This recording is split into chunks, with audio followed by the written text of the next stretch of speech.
11번 가 국가에 대한 설명으로 옳은 것은 자, 뭐뭇은 도송의 북쪽에 추미령궁과 행궁 도청관선을 두어 이를 북면이라 칭하고 유목민 통치 업무를 담당했고 또한 한인 추미령과 한인 중소선 행궁 도청관서가 있어 이를 남면관이라 불렀고 남면은 도송 남쪽에 있으며 한족 통치 업무를 담당하였다. 자, 이게 이른바 요나라 거란족이 세운 바로 요나라의 그러한 통치 제도인 바로 북면간제, 남면간제가 되겠습니다. 자, 중국 북방의 유목민족으로서 중국을 전체 또는 일부분 그러한 지배한 민족들은 공통적으로 이중체제, 즉 자신들의 고유한 정체성을 지키기 위한 어떤 문자라든지 통치 시스템은 유지를 하고 한족은 또 한족 나름대로의 그러한 통치 시스템을 남겨두는 뭐 그러한 이중 지배 체제를 실시했습니다. 그러니까 요 나라는 이러하고요. 일단 정답은 이제 요 나라 관련된 것은 바로 이제 바로 정답이 1번이 되겠는데요. 자, 1번. 자, 연운 16주를 차지하였다. 이렇게 되어 있는데 연운 16주라는 것은 이제 오늘날 만리장성 아래쪽에 오늘날 보시면은 뭐 하북성이라든지 뭐 산서성, 옥호 일대 그런 접경 지역이 되겠죠. 여기를 이제 차지하게 되는 그런 사건이 있습니다. 자, 이게 5대 19기라는데 중국이 보면은 907년 이제 주전충에 의해서 당이 멸망한 다음에 이제 송에 의해서 이제 통일이 되는 약 한 70여 년의 이러한 기간 동안 이제 5대 19기라는 뭐 자잘한 여러 나라들이 들고 일어났습니다. 그 중에 하나가 이제 석경당이라는 사람이 이제 후진을 이제 세우게 되는데 자신이 섬기던 그러한 왕조를 이제 타도하고 후진을 세우기에 앞서서 요나라와 결탁을 해서 즉 요의 거란족의 군대를 빌리는 것이죠. 그래서 후진을 세우면서 이 연운 16조를 이제 주게 됩니다. 이게 이제 936년에 있었던 일인데, 자, 그 외에도 이제 송이 통일한 이후에도 이제 어떤 일이 있게 되냐면은 이제 전연의 맹이라 해가지고 요가 쳐들어오니까 송이 이제 겁을 먹고서 형제 관계를 맺고 그 다음에 이제 세패라고 그러죠. 이제 돈으로 때우는 거죠. 뭐 이러한 사건, 연운 16주 차지, 전연의 맹. 자, 요게 이제 요나라 관련된 것이다. 이렇게 이해하시면 되겠습니다. 자, 이러한 이제 이중 지배 체제를 한번 좀 더 정리를 해보면은 북면간제, 남면간제가 있고요. 이제 여진족, 금나라와 관련돼서는 이제 맹한 모국제라는 것이 있고, 그 다음에 원나라, 몽골족이 되죠. 여기는 이제 뭐 천호, 만호제 같은 게 있고, 그 다음에 청 같은 경우에는 이제 군사제도하고도 이제 맞물려 있는 이제 팔기제라는 것이 있습니다. 그래서 요나라 같은 경우에는 북면간, 그 다음에 여진 같은 경우에는 맹한모국, 그 다음에 원 같은 경우에는 천호만호, 청에는 팔기, 이런 것이 고유한 그런 시스템이라는 거 꼭 알아두시기를 바랍니다. 한족을 이러한 체제로 다스리지는 않는 것이죠. 다른 한족 고유의 군연제라고 그러죠. 자, 나머지 보도록 하죠. 구품 중정제를 시행하였다. 자, 이것은 중국 한나라가 망한 다음에 진 남북조 시대 보통 그러죠. 조조에 세운 위나라에서 실시한 일종의 호족들의 자제들을 어떤 추천으로 임명하는 관료에 이제 보내는 그러한 것이 바로 구품중정제입니다. 호족의 세력에 따라서 품계를 달리해서 중정관이라는 사람이 그 업무를 담당하게 된 것이죠. 그러니까 이것은 호족의 귀족화를 야기시켰고요. 그 다음에 파스파 문자는 뭐 요나라 거란족이라든지 그 다음에 서하, 뭐 여진족, 그 다음에 뭐 몽골족 다 기본적으로 고유한 문자들이 있어요. 그 중에 하나가 이게 몽골 원과 관련된 것이 바로 파스파 문자가 되겠습니다. 자, 수도 카이펑이라는 건 이제 송의 그 수도죠. 개봉. 황제를 포로로 잡아갔다. 자, 이것은 이제 금나라 여진족하고 이제 관련이 돼 있고요. 이 사건이 유명한 이제 그 정강의 변이라는 것이죠. 그래서 이 사건 이후 요 나라보다도 금나라는 더욱 남쪽으로 진출해가지고 회하 정도를, 그러니까 황하와 양쯔강 그 중간 정도 거기까지도 이제 진출하게 되고, 송나라는 더 밑으로 이만 항주 쪽으로 이동을 하는 남송으로 계칭이 보통 되죠. 그 다음에 주요 관직에 만주족과 한족을 같이 임하였다. 이것을 이른바 만한병용자라고 하는데, 이거는 이제 청의 그러한 일종의 그 한족에 대해서 뭐 당근과 채찍이 있다면 이것은 당근책에 해당이 된다. 예, 이렇게 이해하시면 되겠습니다. 그렇지만 뭐 변발을 강요한다든지 뭐 문자의 옥을 사상 탄압을 한다든지 이런 것은 강경책에 해당이 되겠죠. 그렇지만 이 만한병용제라든지 신사층의 어떤 그러한 권리를 계속 존중해 준다, 이런 것은 당근책에 해당이 되겠습니다. 정답은 1번이 되겠습니다.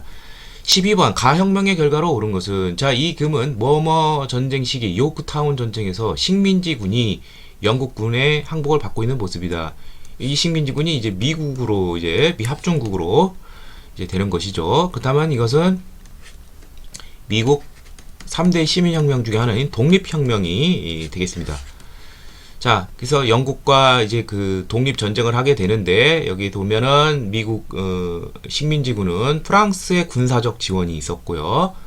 그 외에 뭐 여러 유럽의 각국들의 지원이 있었는데, 이제 프랑스가 좀 많이 있었죠. 자, 그러면 미국 혁명의 결과는 어떻게 되느냐? 자, 세계 최초로 민주공화정이 이제 들어서게 됩니다. 자, 공화정 체제는 옛날 뭐 로마도 있었지만 이제 시민들에 의해서 이제 완전히 이제 민주적으로 운영이 되는 그런 시스템은 이제 미국이 처음인 것이죠. 게다가 미국은 또 독특하게 연방주의, 연방제 국가가 됩니다. 각 주의 독자성을 인정하면서도 이제 하나의 어떤 견고한 어떤 공동체를 이루는 연방제에 입각한 그런 국가이다. 그래서 이제 그 독립전쟁이 1775년에서 1783년 파리 강화회의까지 있었고요. 1787년에 미 합중국 헌법, 미 연방 헌법이 이제 제정이 되고, 89년에는 이제 드디어 미 연방의 대표자인 대통령으로 워싱턴을 선출하게 되었습니다. 정답은 5번이 되겠습니다. 자, 그럼 나머지 보도록 하죠. 항해법이 제정이 되었다. 자, 3대 혁명 중 영국 혁명이 있죠. 영국의 그 청교도 혁명이 이제 발발을 하고, 크로멜이 이제 집권을 하게 됩니다. 자, 크로멜 집권 기간인 이제 17세기 중엽 1651년경 이제 일종의 그 어떤 보호무역적인 것이죠. 항해법이라는 것을 제정을 해서, 당시 해상에서 영국과 라이벌 구도를 이루는 나라가 바로 네덜란드죠. 자, 네덜란드에 타격을 주게 한 그러한 항해법을 제정하였습니다. 자, 그 다음에 보스턴 차 사건이 발생하였다. 이것은 미 독립혁명, 독립전쟁이 발발하게 된 어떤 계기가 되는 사건이죠. 이게 1773년에 있었는데, 원래 그 폭넓게 그 식민지에 대해서 영국은 어떤 자율 자치권을 많이 줬는데, 그래서 각 주마다 의회와 뭐 민병대 같은 것이 있었는데, 이 보스턴 차 사건은 영국이 이제 그 당시 이제 미국 유럽에서 그 7년 전쟁 등을 통해서 이제 전쟁을 하게 되면 재정이 좀 쪼달리게 되죠. 그래서 식민지에 대해서 돌연 중상주의적 어떤 압박을 많이 강하게 됩니다. 그래서 각종 중과세가 많이 이루어지는데, 그 중에 이제 차세가 있죠. 뭐 차세, 인지세 등등이 있는데, 자, 이런 거에서 분노한 식민지 미국인들이 바로 이 보스턴 차를 인디언으로 가장해서 영국 선박에 있는 것을 다 탈취를 해서 버리게 되는 그런 사건이 되죠. 여기서 분노하면서 이제 2년 뒤 1775년 렉시선 전투를 시작으로 해서 파리 강화회의에 이르기까지 약 8년간 독립전쟁이 있었고, 그 중간이 1776년에는 독립선언을 하게 됐습니다. 13주 대표들이 모여서. 자, 베스트팔렌 조약이 체결이 되었다. 자, 이거는 이제 1648년에 있었는데, 이른바 30년 전쟁. 1618년부터 있었겠죠. 유럽 전역에서 신구교 간의 그러한 전쟁이 전면적으로 있었는데, 결국 베스트팔렌 조약을 통해서 일종의 거의 국제 조약인 것이죠. 이를 통해서 자, 그 전에 먼저 아우쿠스부르크 화의라고 보죠. 자, 루터의 종교 개혁이 1517년 시작된 이후로 신구교 간의 갈등이 많아지면서 전쟁이 많이 일어납니다. 그래서 이제 그 주된 곳이 일단은 먼저 독일 이제 신성 로마 제국 내에서인데 이제 루터를 지지하는 그러한 제후와 신성 로마 황제파 간에 이제는 싸움이 있게 되는데, 아우구스부르크 화의를 통해서 일단 타협이 이루어지게 됩니다. 그래서 신교 중 이제 루터가 맨 처음 부르진 이제 루터파가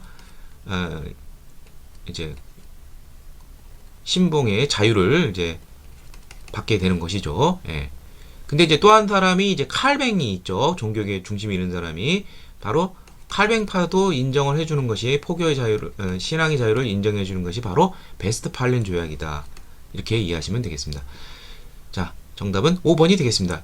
13번 가 사건에 대한 설명으로 옳은 것만을 보기에서 고른 것은 심각한 소요와 내부 투쟁을 야기한 자 홍위병 나왔어요. 홍위병 나오면 중공 이제 중화인민공화국 지금은 이제 중국이란 말을 쓰지만 이제 순수하게 이제 나라 문 닫고 이제 마오쩌둥 모택동이라고 그러죠.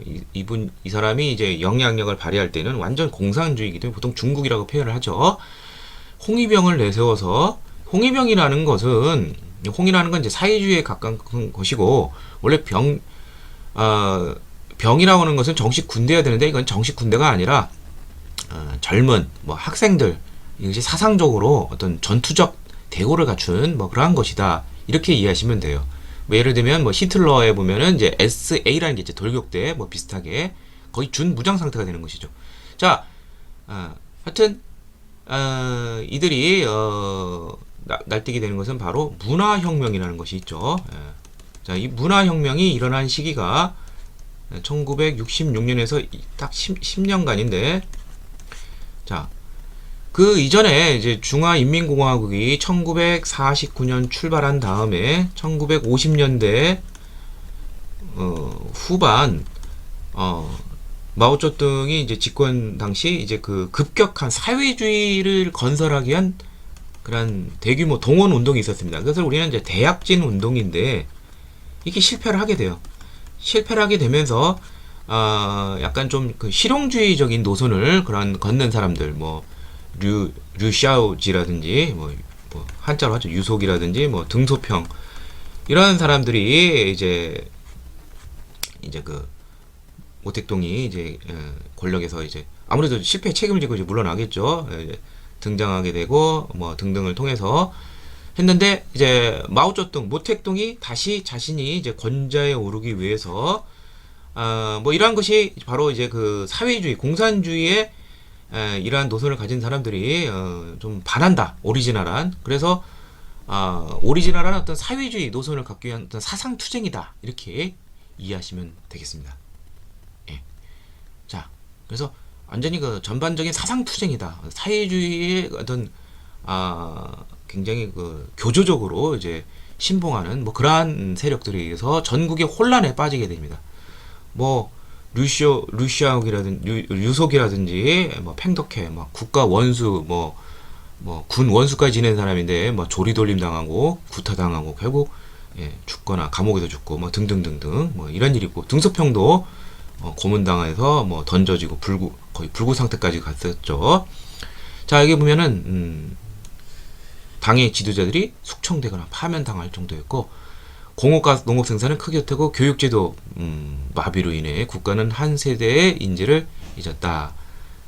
자, 그러니까 사회주의의 어떤 그러한 것을 교조화시켰다. 그러한 운동이니까 사회주의 외 다른 사상은 당연히 굉장히 배관시되고 타도의 대상이 되는 것이죠. 그래서 중국의 전통 문화유산이 파괴되는 결과를 가졌고 마오쩌둥의 주도하에 추진이 된 것이죠. 자, 자, 그래서 정답은 니은 니을 4번이 되겠고요. 자, 시안 사건은 1936년 이제 동북 군벌 봉천 군벌 장장님의 뭐 우리 뭐 미세 협정할 때 나오죠. 장장님의 아들인 장항량이 서안에서 당시 집권자인 중국 국민당 장개석을 감금시켜서 당시 이제 중일 전쟁이 분위기가 막 있던 시기인데 당시 장개석이 이제 공산당을 이제 박멸하려는 그런 움직임이 상당히 강했습니다. 그것이 바로 이 서안 사건 직전이면 이제 대장정이라는 것이 있는데 여기 보면 1934년에서 35년 사이 이러한 국민당의 토벌에서 벗어나기 위해서 중국 강남에 있는 서금 루이진에서 화북 지역의 연안이라는 지역으로 약 거의 뭐 1만 킬로 가까이 이제 막 그 오지를 돌면서 이제 이동을 해서 연안이라는 곳에 이제 장착을 하는 뭐 그러한 그만큼 이제 장개석의 공산당 토벌이 굉장히 심했는데 이 장개석을 감금을 해서 결국 2차 국공합작으로 넘어가게 한 것이죠. 예. 1936년이 있었습니다. 그러니까 이거는 다 중화인민공화국이 중공이 설립되는 1949년 다 이전의 일이에요. 예. 정답은 니은일이 되겠고요. 다음 14번. 가 왕조에 대한 설명으로 오는 것은 뭐뭇은 다리우스 1세가 건설한 페르세폴리스, 오늘날 이란 쪽에 있죠. 페르시아 관련된 것이죠. 크레스르크스. 자, 이것은 페르시아가 두 가지가 있는데 아케메네스 페르시아와 사산조 페르시아가 있다면, 자, 이것은 아케메네스 페르시아가 되겠습니다. 그러니까 보통 페르시아 그러면 대제국, 뭐 아시리아, 페르시아로 이어지는 뭐 그런 대제국을, 즉 유럽, 이집트라는 것은 이제 아프리카 대륙이 되죠. 뭐 등등 아시아에서 시작을 해서 이러한 대제국 건설한 바로 그런 나라 아케메네스 페르시아고요. BC 6, 5세기가 전성기였다 이렇게 이해하시면 되겠고요. 그리스로 이제 침투하려고 했지만 페르시아 전쟁에서 이제 그리스 폴리스에게 패배하면서 이것은 수포로 돌아갔죠. 자, 아무튼 그러면 이제 아케메네스 페르시아의 종말은 어떻게 되느냐? 자, 그것은 바로 역시 이제 그리스 쪽에서 이제 생겨난 것이지만 폴리스는 아니었던 이제 마케도니아, 마케도니아가 이제 폴리스를 다 점령하고 BC 4세기 초반경에 바로 페르시아를 완전 정복하게 됩니다.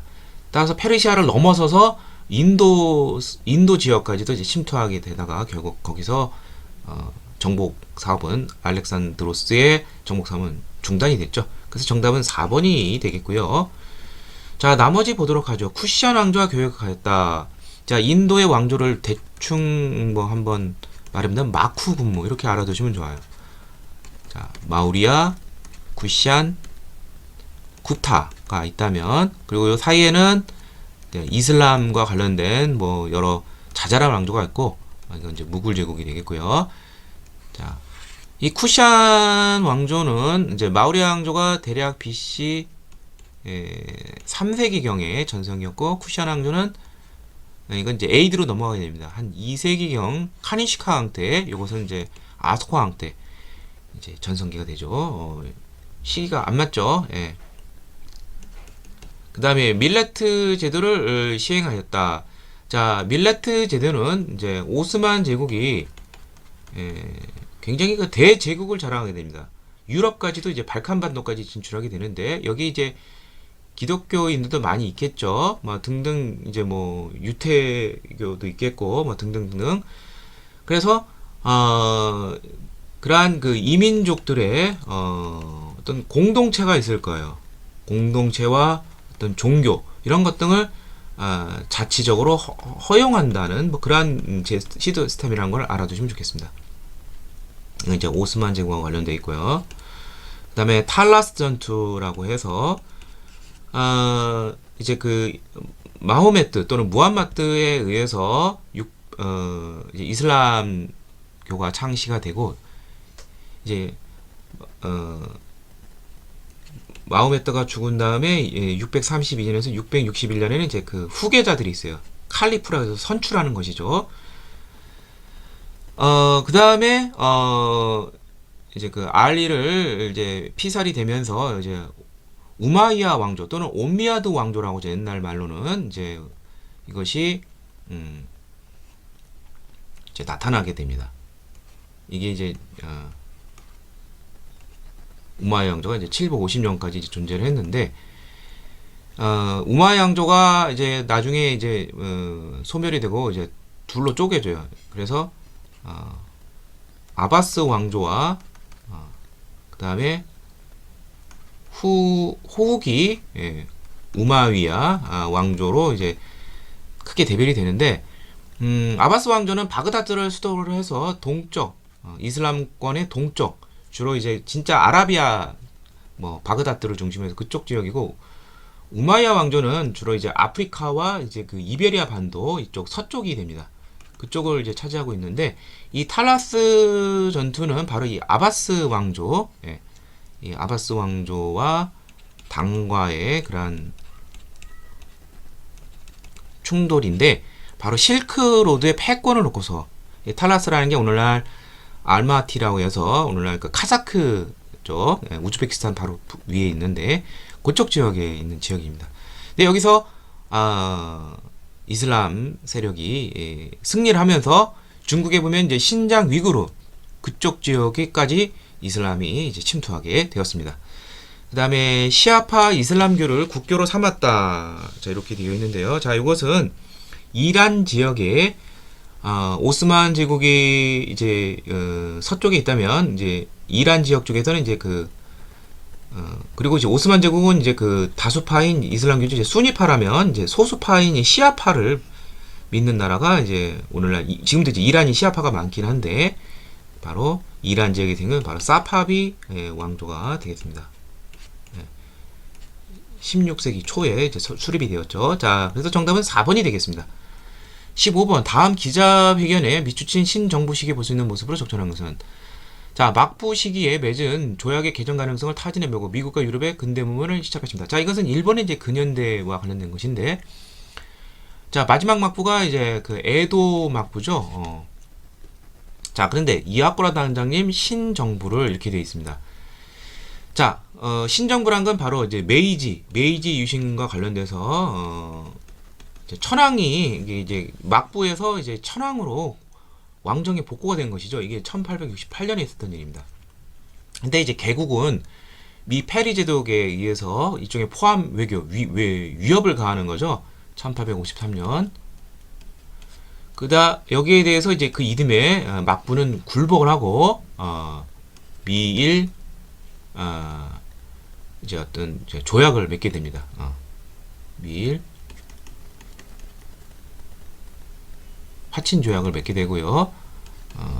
4년 뒤에는 이제 미일 이제 통상 조약으로 이제 발전하게 됩니다. 뭐 화친이 먼저지 통상이 먼저지는 제가 조금 불분명한데, 하여튼 이 두 차례를 통해서 우리가 이제 그 일본이 조선에게 불평등함을 강요하듯이 당시 일본은 또 미국에 의해서 불평등한 것을 강요당하고 있는 그런 시점이었습니다. 아무튼 그런 시점에서 이러한 것에 대해서 당시 이 지방의 번 세력들은 일부 다이묘들은 이러한 막부에 대해서 불만을 품게 되고 존왕양의를 부리치면서 왕을 받들면서 오랑캐를 무찔자 하는 노선을 갖게 됩니다. 대표적인 것이 이제 조슈번과 사스마번이 있는데 이 둘이 연합을 해서 토막운동 막부를 이제 공격을 하게 되는데 여기에 대해서 결국 이제 막부는 어떠한 선택을 하게 되느냐 이렇게 자꾸 분열했기로 하니까 메이지 유신 즉 대정봉환이라 가지고 결단하게 되죠. 일본 천황에게 모든 권력을 다 돌려드린다 하면서 메이지 정부가 수립이 되고 천황 중심으로 해서 그 다음에 이제 중요한 것은 이러한 존왕양의를 이런 부르짖는 사람들이 이제 바로 근대화 노선으로 이제 바뀌게 됩니다. 뭐 이토 히로미라든지 우리가 잘 아는 뭐 이런 사람들 다 원래는 이제 막부에 대해서 이제 공격적 입장인데 이제 막부가 소멸이 되니까 목표를 근대화 쪽으로 나가게 됩니다. 그러면서 1870에서 80년대에 서구 문물을 좀 배워갖고 올 수 있도록 사절단을 보냅니다. 마치 우리 뭐 무슨 조사 시찰단이라든지 일본의 뭐 청해는 영선사, 미국의 보빙사를 보내듯이 이와쿠라 사절단이라는 것을 그러한 시찰단을 이제 보내게 되는 것이죠. 요 시점에 일본은 이제 근대화된 그러한 시스템을 이제 갖게 되는데 그게 이제 크게 두 가지가죠. 입헌 이제 헌법을 만들어서 법에 의한 통치 시스템과 또 하나가 이제 인민들의 권리를 신장하는 민권 신장과 관련된 그러한 운동이 있게 됩니다. 이런 것을 흔히 뭐 보통 이제 자유민권 운동이라고 그러죠. 그래서 1887년에는 이제 뭐 일본 제국헌법이 나오고요. 그래서 입헌 군주제를 확실히 하고요. 또 그 외에도 뭐 징병제 실시라든지 의무국을 실시하든지 뭐 신분제 뭐 그런 거 다 없애버리고 등등 근대화된 것으로 이제 바꾸게 됩니다. 옷차림부터 자체가 벌써 근대적으로 바뀌어 있죠. 자, 그래서 정답은 이제 4번이 되겠고요. 자, 나머지는 더 말도 안 되는 메이지 유신 이전의 그러한 상황이라는 걸 알 수 있습니다. 뭐 예를 들면 대지마라는 것은 에도 막부 시기 이제 에도 막부가 세국 전쟁을 하긴 했지만 나가사키라는 곳 한 곳은 이제 개방이 나와가지고 네덜란드와 교두를 하긴 했습니다. 뭐 란학이 발달하고 뭐 그러죠. 화란이라고 했기 때문에 이때 이제 이런 일종의 뭐 조계제라고 보죠. 외국인들이 이제 여기서 이제 그 어떤 여기서 이제 살 수 있도록 어떤 근거지를 마련해주는 일종의 그 인공섬이라고 볼 수 있죠. 예. 에도 막부시와 관련됐고요. 헤이조 쿄라는 건 이제 수도를 말하는 거죠. 예. 헤이조의 수도가 있던 시기는 일본의 뭐 역사를 뭐 저는 이렇게 정문해요. 예. 야다 나해 가무 전에 야마토 정권, 그 다음에 다이카 계신 자 일본의 어떤 고대 율령 체제와 관련된 것이죠. 645년. 그 다음에 나라 시대, 헤이안 시대. 그 다음에 이제 막부가 나오는데 가마쿠라 막부, 미야모토 가문이죠. 그 다음에 무로마치 가문, 아시카가 가문. 그 다음에 서로 피 터지게 싸우는 전국 시대. 그 다음에 도쿠가에 의한 에도 막부, 오늘날 도쿄가 수도인 것이죠. 이 나라 시대가 헤이조쿄가 수도이고요. 요 시대가 710년에서 794년 요 사이입니다.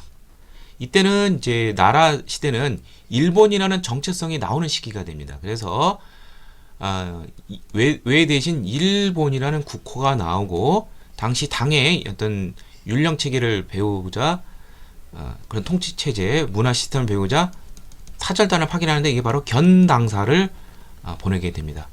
헤이안 시대는 대략 9세기 그 이후가 되는데 이때는 이제 중국의 이런 영향을 받기보다는 일본 고유의 그러한 것을 확립을 하자. 국풍 문화가 발달을 하고 일본 고유의 문자 가나가 나타나고 견당사를 폐지하게 됩니다. 뭐 이런 식으로 정리하시면 될 것 같아요. 그래서 이거는 나라 시대가 되겠고요. 견당사의 일환으로 이것도 역시 나라 시대가 되겠네요. 자, 그 다음에 산킨 고타이를 위해 에도로 향하는 다이묘. 이건 에도 막부라는 거죠. 다이묘는 영주가 되니까. 예. 그 산킨 고타이 제도라는 것은 다이묘들은 일정 기간 동안 에도로 와서 좀 머물러야 돼요. 일종의 뭐 우리나라에 보면은 뭐 상수리 제도 뭐 이렇게 생각하시면 돼요. 이런 다이묘들을 통제하기 위해서 감시하기 위해서 간다. 그런 의미시라고 생각하면 되겠습니다. 정답은 4번이 되겠습니다. 16번 가 왕조에 대한 설명으로 옳은 것은 뭐뭐의 황제는 삼장제를 통해 내치를 다지고 도읍을 로양으로 옮겼다. 자, 세도읍 로양에서 관리도첩의 어미 지적거리 지미보건대 분여제 역시 여전히 선비족의 풍속. 선비족 그렇다면은 위진 남북 때 선비족들이 많이 이제 중국을 뭐 탁발시라든지 모용시라든지 등등등등 자 했는데 경들은 왜 호복을 금지하라는, 자, 이것은 바로 중국 이제 위진 남북조 시대라고 흔히 그러죠. 예, 여기서 위라는 거는 위오촉 삼국을 말하는 것이고, 이게 진해에서 통일이 됐는데 이제 그 다섯 오랑캐 침략에 의해서 화북 지역에서는 이제 그 5호 16국이 이제 난립하게 되고, 그 다음에 한족은 이제 남쪽으로 내려가서 이제 동진을 이제 수립하게 되죠. 동진, 그 다음에 뭐 송, 제, 양, 진 이렇게 발전하게 되고요. 5, 16국 중에서 이제 뭐 흉노, 뭐 뭐 선비, 뭐 저, 갈 쪽 뭐 이렇게 되는데, 선비족이 두각을 나타내면서 북위가 어느 정도 통일을 하게 됩니다. 그 다음에 이제 북위가 동위, 서위로 나눠지고, 나중에 또 이 각자 북제,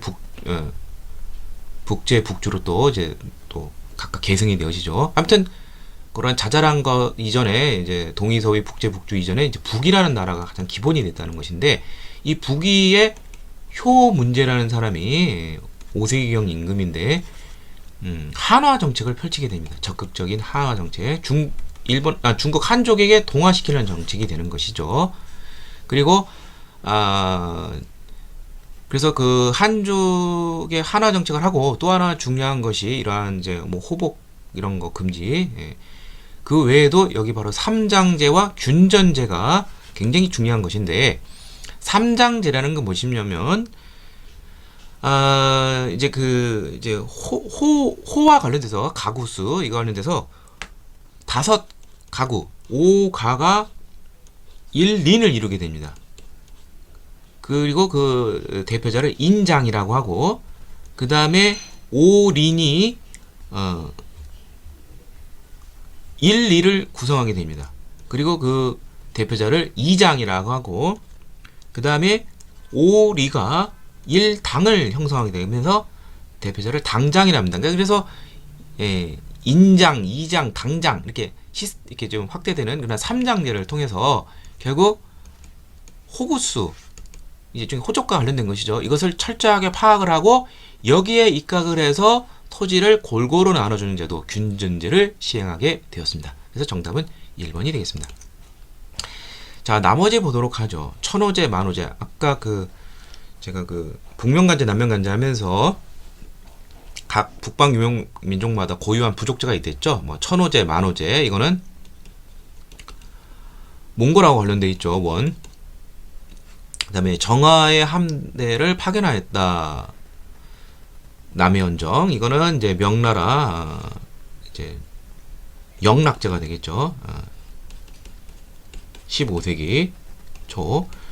그다음에 네르친스크 조약은 이제 청과 관련돼 있죠. 청 전성기 임금 중에 한 사람인 이제 강희제가 러시아와 시베리아 쪽에 그런 경계를 정하는 것이 바로 네르친스크 조약이 되겠습니다. 그다음에 황소의 난을 계기로 쇠퇴했다. 당말 이제 황소라는 이제 그 농민 반란이 있는데, 이게 크게 쇠퇴하게 되는 계기죠. 이건 이제 당말이 있었죠. 884년. 최치원의 토황소 경문도 뭐 잘 알려졌죠, 한국사에서. 자, 정답은 1번이 되겠습니다.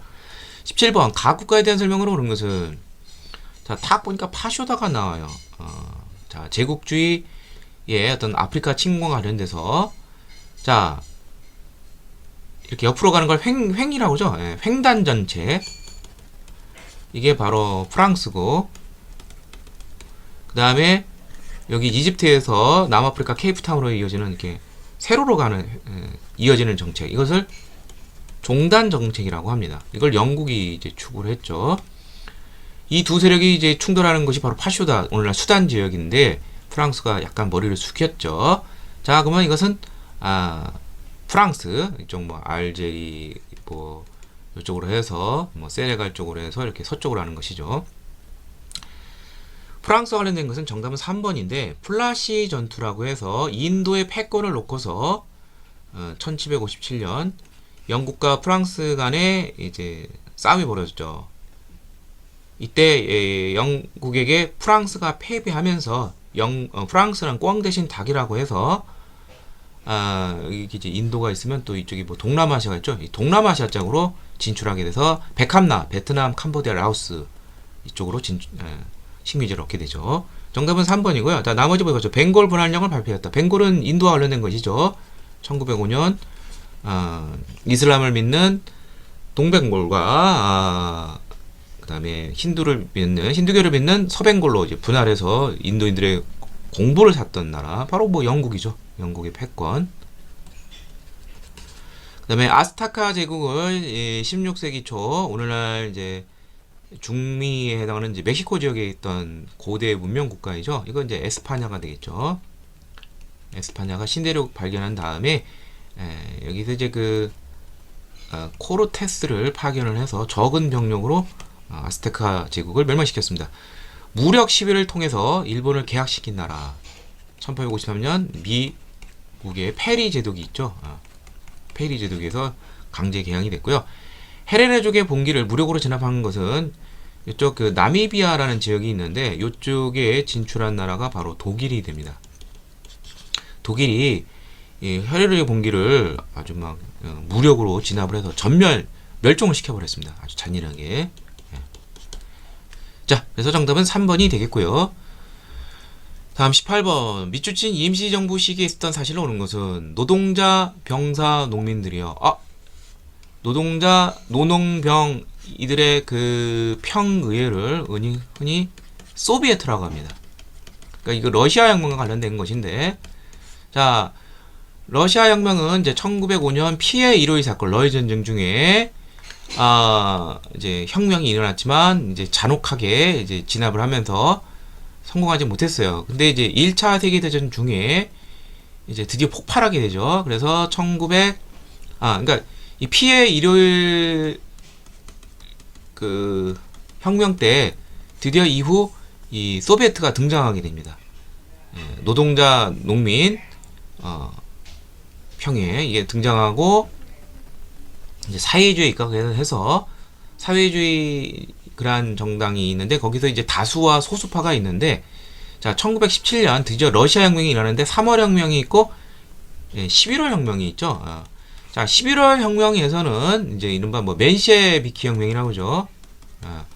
그러니까 공산주의 이제 오리지널한 뭐 철저한 그런 공산주의 노선은 아니고 약간 좀 자유주의적인 그러한 모습이 되겠습니다. 그래서 이 3월 혁명을 통해서는 이제 맨셰비키가 이제 이게 소수파예요. 이들이 이제 집권을 하게 됐는데, 그러니까 좀 다수의 어떤 소비에트 다수의 그러한 지지를 받지는 못했지만 일단 맨셰비키가 이제 집권을 하고 케렌스키라는 인물이 이제 약간 자유주의적인 노선이 있는데 임시정부를 수립하게 됩니다.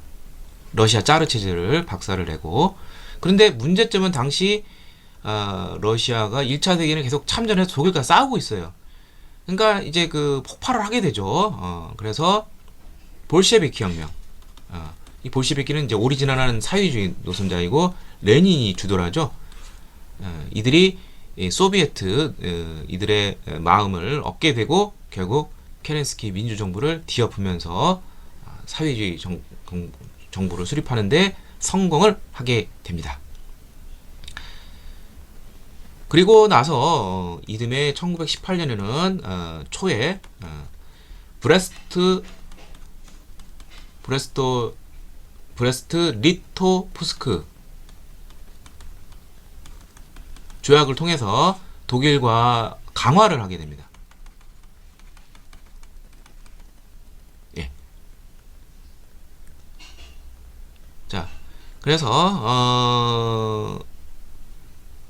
그렇다면은 이제 아까 얘기했지만 이 케렌스키 이 자유주의 임시정부는 계속 독일과의 전쟁을 했었어요.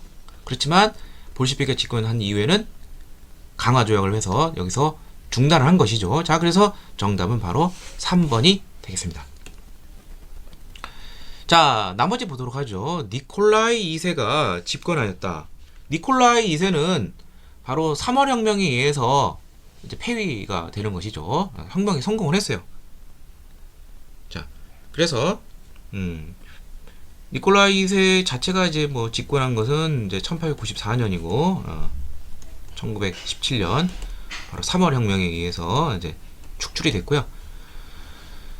그 다음에 코민포럼이 형성이 됐다. 코민포럼이라는 건 이제 국제 공산당 조직이에요.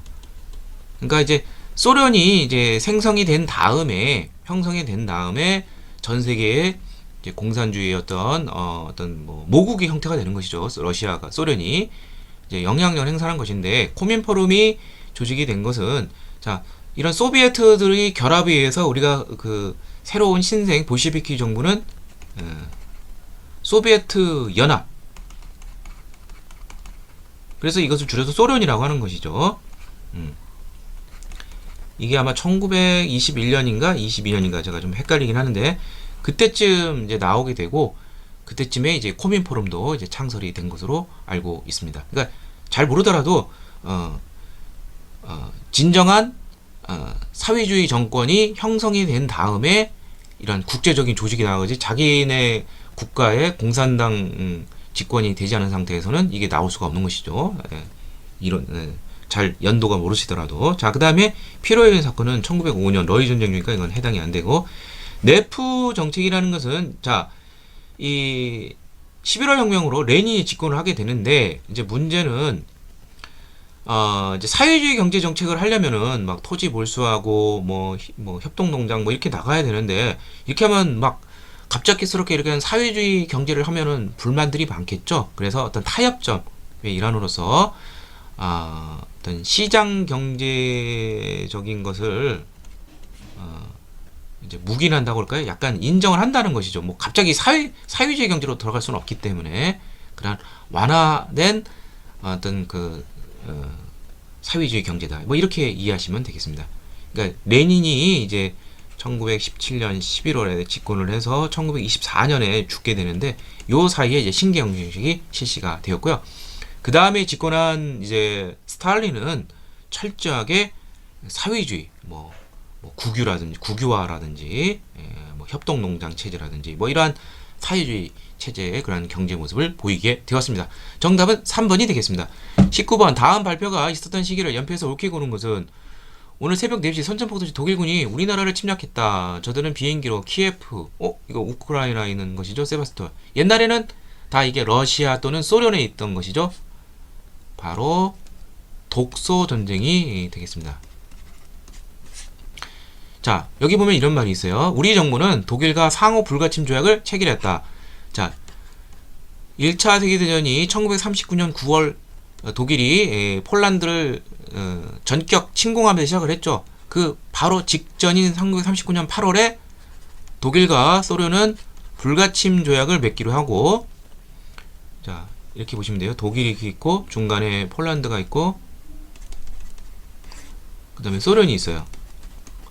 불가침 조약 맺고 독일이 먼저 쑥대밭 만들고 소련은 뭐 약간 좀 거저먹는 듯이 이제 또 이쪽으로도 침공을 또 해가죠. 예, 이런 상황이 되는 것이에요. 자 그리고 이제 그러다가 1941년 6월에 이제 이때쯤 되면은 독일은 뭐 프랑스 그 다음에 북쪽으로는 뭐 노르웨이까지도 다 장악을 하게 됩니다.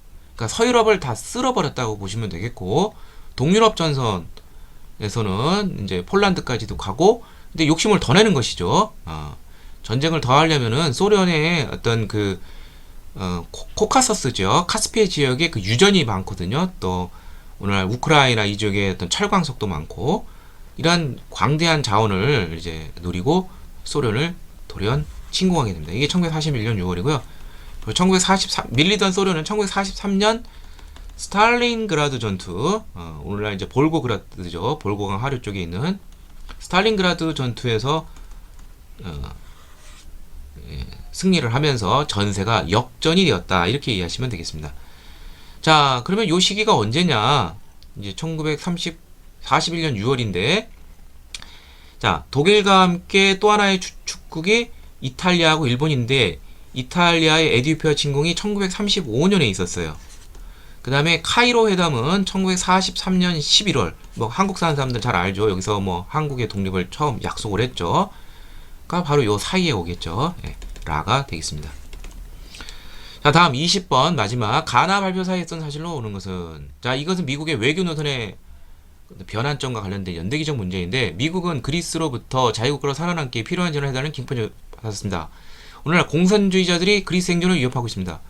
어떤 냉전 구도라는 걸 알 수 있죠. 이게 바로 유명한 트루먼 덕트린이 되겠고요. 1947년에 발표를 했습니다.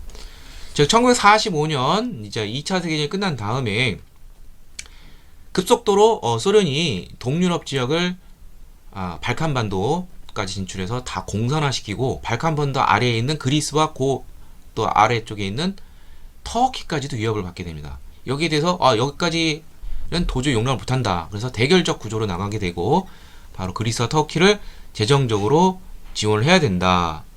이게 바로 트루먼 덕트린이죠. 그러니까 공산주의에 대해서 이제 대결적 구조로 나가는 것이죠. 이것은 결국 냉전을 이제 격화시키는 뭐 그러한 것이 되겠고요. 자, 그 다음에 개입주의가 되는 것이죠. 근데 미국은 앞으로 베트남 전쟁, 이것도 이제 냉전과 관련된 대표적인 전쟁이죠.